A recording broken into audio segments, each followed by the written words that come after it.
Start with a new subject. Kriya.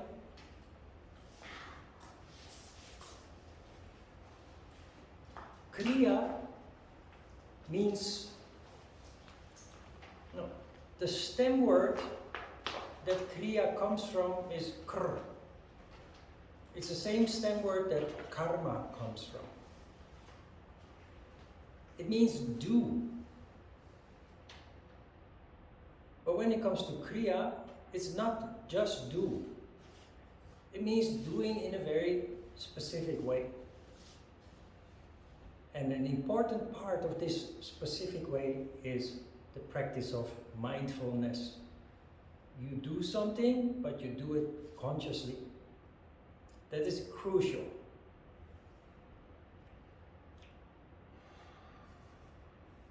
Now, it may appear a little bit strange that we jump into chapter 2, Sutra 21. So I will explain why that is happening. While we were laying the foundation, starting from lesson 1, we discussed the yamas and the niyamas. We didn't read chapter 1 of the Hatha Yoga Pradipika, which deals with laying the foundation, because we focused on yama and niyama. So consider that we have passed chapter 1. We will read chapter 1 when we're done with the introduction of energy control, starting from lesson 21. We will read the remainder of chapter 2 and chapter 1 also. Consider that you have now laid a foundation with your yoga practice and yama and niyama, and it is time to go to chapter 2. We have put into practice chapter 1, laying the foundation for our yoga practice and our development. So we now go to chapter 2, which deals with energy control, pranayama. However, to understand pranayama properly, we start in chapter 2, Sutra 21. Because Sutra 1 to Sutra 20 deals with pranayama. It's your first pranayama exercise that you will learn. Sutra 21 then says, wait a minute, pranayama may have been one step too fast. So let's take a step back. If you have difficulty with pranayama, or your condition, your preparation has not been sufficient, let's take a step back and approach it from a different angle. Very systematic, so that pranayama is not a mystery anymore. Sutra 21 in chapter 2 of the Hatha Yoga Pradipika tells us, after the introduction of pranayama, one who is flabby and phlegmatic should first, before the practice of pranayama, practice the 6 acts. Others who do not have these defects should not practice them. The 3 humors, wind, bile and phlegm, being equally balanced in them. Now, if you're not properly guided into yoga by somebody who understands, this is akabadabra. You cannot understand practically what this means. Flabby and phlegmatic, if you're flabby and phlegmatic, that is a tamas condition. That means that your preparation with asana, laying the foundation, is not sufficient yet. You need a little more preparation. You're not full of vitality yet. You're not fully conditioned yet as a result of your preparations. So if you're still relatively in a poor condition, if you're still relatively tamas, we propose that you do these 6 acts before the practice of pranayama. It also clearly states that if you are already in a super condition full of vital energy, you do not need to do this. We will go through this regardless of our condition, because this is a systematic course in which you learn all the aspects of yoga, including Kriya. Also, if you're ready for pranayama in a good condition, full of vital energy, we need to go through this.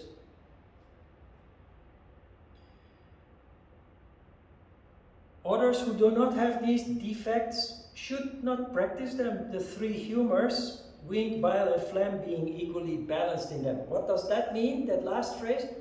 You are relatively sattvic, equally balanced. The 3 humors, the humors, equally balanced. You are already well prepared, well conditioned, ready for pranayama. But we're not. So we introduce the 6 acts. Sutra 22. These 6 acts, kriyas, are named Dhauti, Vashti, Neti, Trataka, Nauli, and Kapalabhati. And you will see that there is actually a 7th that is called Kajakarani. We will come to those 2 weeks from now. So that's what they're named. Today's Kriya exercise we will do is the first one, named Dhauti. Now pay attention to Sutra 23 and 24, because this is crucial. And this is one of the secrets that will distinguish you from all other yoga practitioners in the world. 23. These 6 acts that purify the body should be kept secret, as they produce various wonderful results, and as such are held in high esteem by great yogins.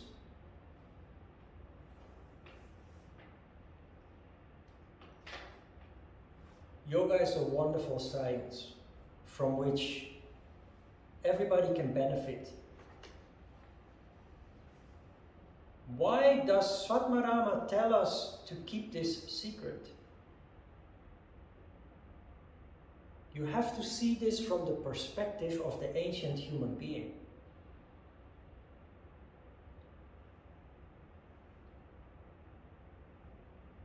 If you're not properly initiated into yoga, but you do learn the techniques that empower, it is open for abuse. If people are not properly taught about yama and niyama, the moral foundation of yoga, and the whole preparation that comes with proper yoga training and education, ancient people, they had a very poor mental presence. They were simply surviving day by day.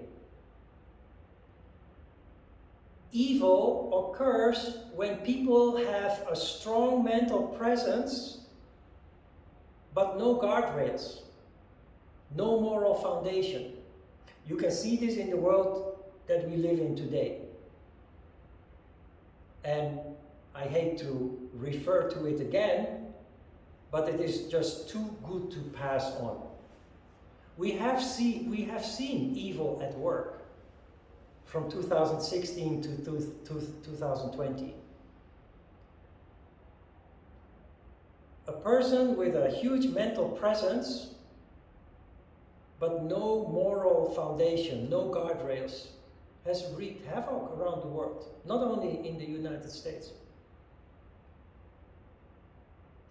That is why it is important that keeping it secret really means this should only be shared by qualified people, people who are properly initiated.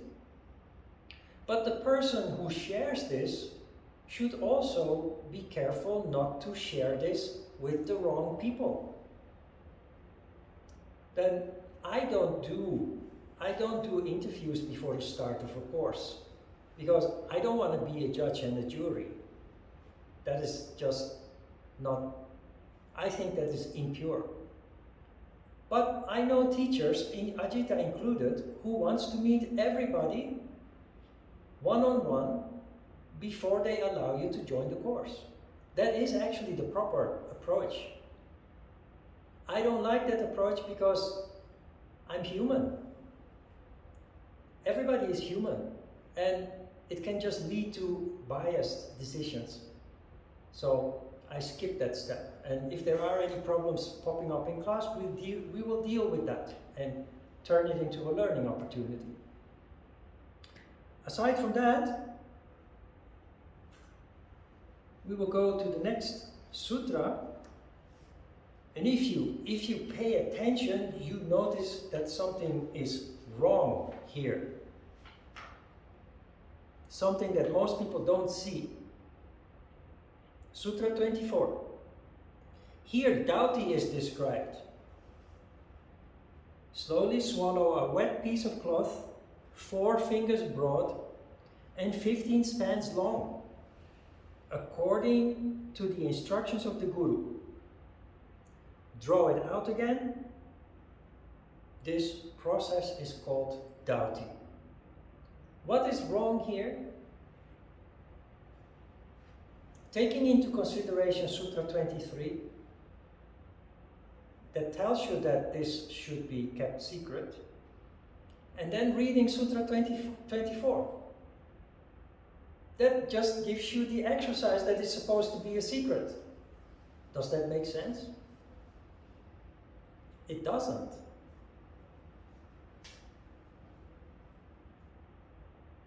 If you are improperly initiated into Kriya, what are you going to do? Your uninitiated teacher will hand out pieces of cloth according to these instructions. 4 fingers broad, it's like a bandage. 15 spans long. A span is the length of your forearm, approximately. So your uninitiated teacher will hand you out rolls of bandage and tells you to swallow it. Then you will say, teacher, this is disgusting. Why don't you do it? You're telling us to do it and you are not. Then he will refer to Sutra 21 and say, no, my humors are already relatively balanced. I don't have to do this anymore. I'm a master.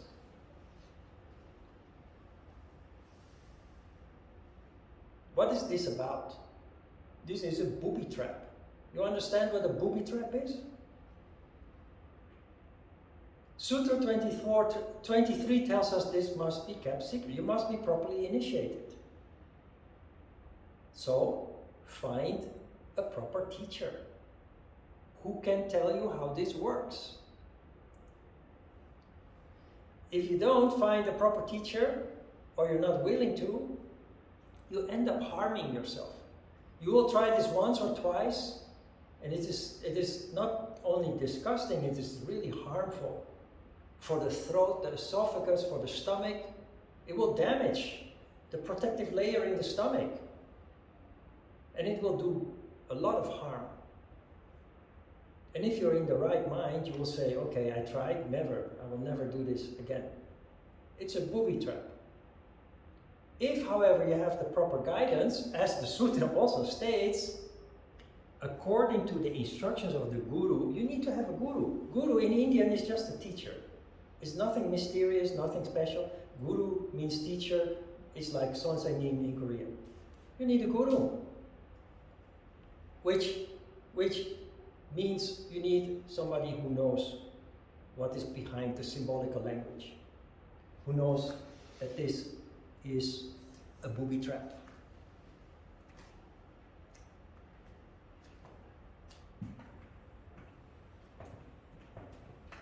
This is the start of energy control based on visualization, imagination, using your imagination.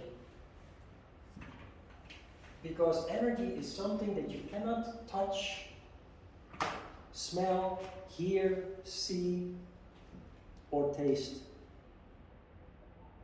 So how do you deal with energy?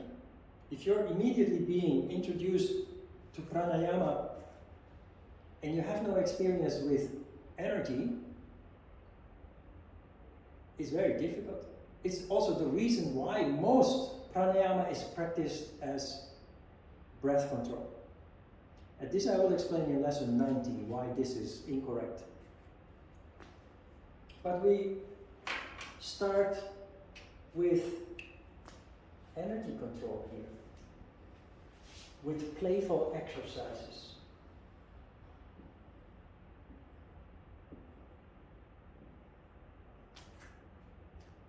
These are the 6 chakras from the bottom to Ajna chakra, to the head.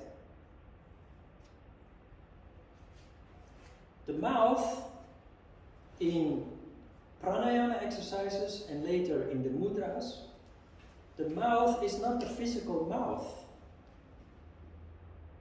Every time when the mouth is mentioned, it is the cosmic mouth through which Shiva energy flows in. I haven't mentioned that last week when we discussed prana. But it's called Chandra Bindu. Chandra Bindu is the entrance of Shiva energy. Remember last week we discussed prana. Shiva energy flows from the top down to the bottom. Chandra Bindu, there is an Indian yogi, unfortunately he died last year. His name is Pralajani. You can Google it, very interesting story.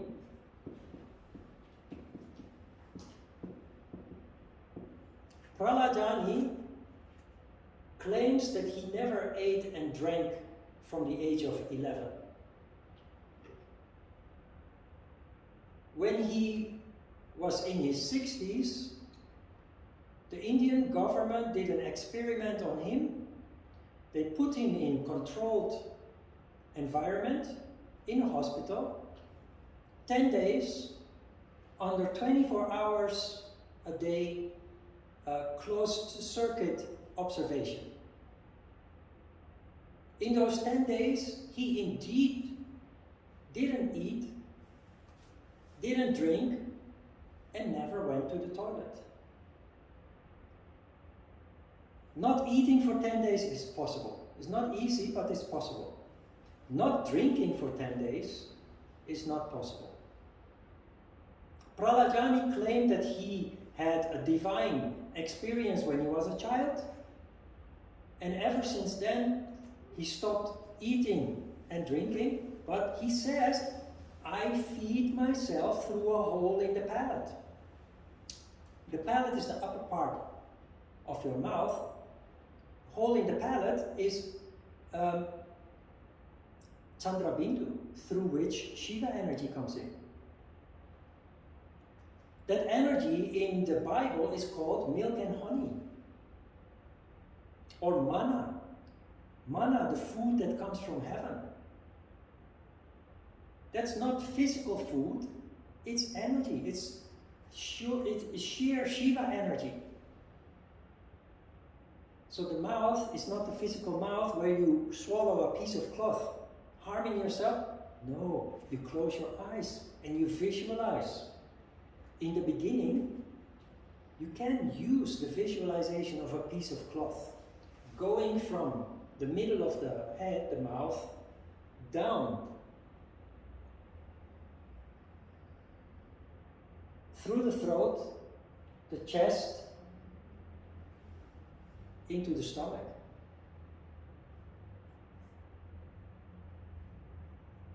If you do this literally, you let it soak, and then you pull it out. You pull it out.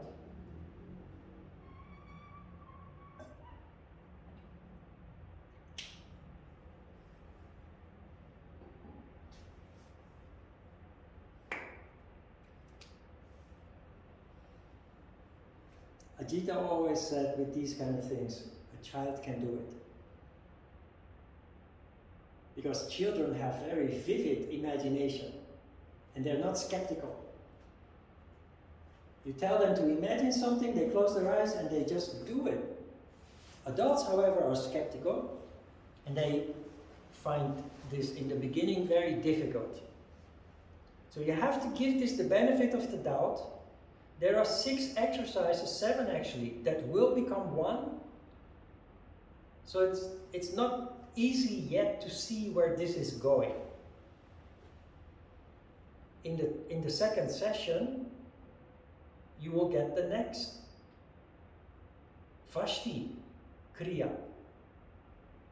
Then it already starts to take some shape. And next week it will become even clearer. So for now, Dhauti, give it the benefit of the doubt, and with the innocence of a child, just try to imagine a piece of cloth going down through the throat, through the chest, to the stomach.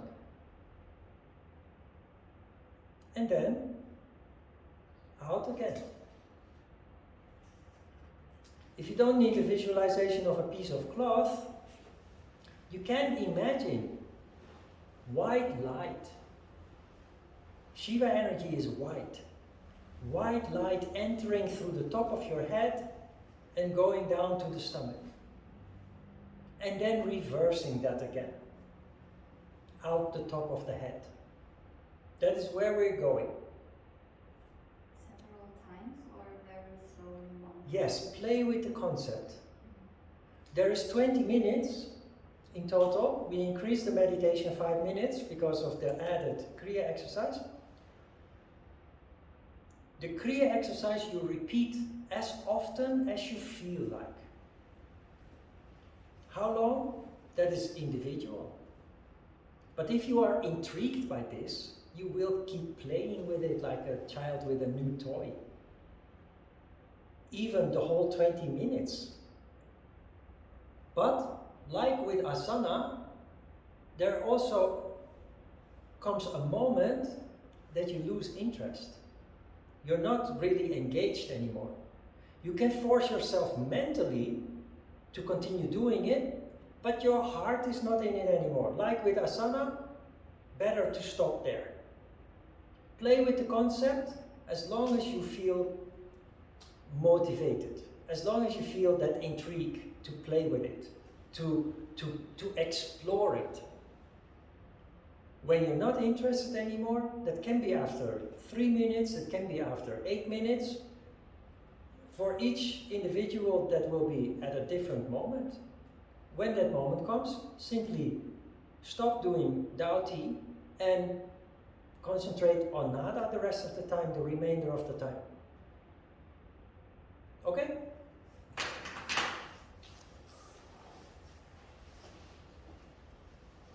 Just give it a try. Play a little bit with the concept. And later it will become clearer where this is going.